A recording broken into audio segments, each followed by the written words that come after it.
ቦርንማውዝ እንግዲህ የአንቶኒዮ ሲሜኒዮን የሪሊስ ክላውዝ ነው ማለት የመልቀቂያ ክፍያውን በቃ የመጨረሻ ክፍያውን 65 ሚሊዮን አድርጎታል።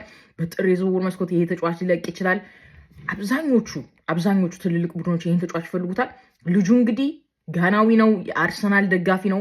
ብዙ ጊዜ ተናግሮታል ለአርሰናል መጫወትና የቻምፒየንስ ሊግ ላይ መጫወት ነው የሚፈልግ።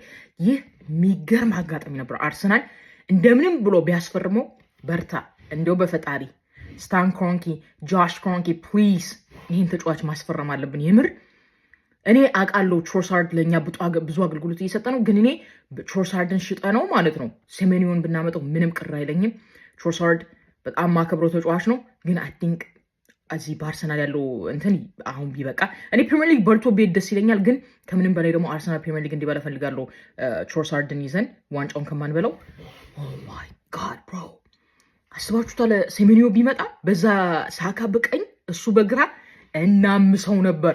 በእናታችሁ አርሰናሎች፣ በእናታችሁ ስታን ክሮንኪ፣ ጆሽ በርታ። ይሄንን ካሳኩልን ወይኔ ሌላ ምንም አንጠይቅም። የአርሰናል ደጋፊዎች ሌላ ምንም አንጠይቅም እስከ ሰመር ማለት ነው።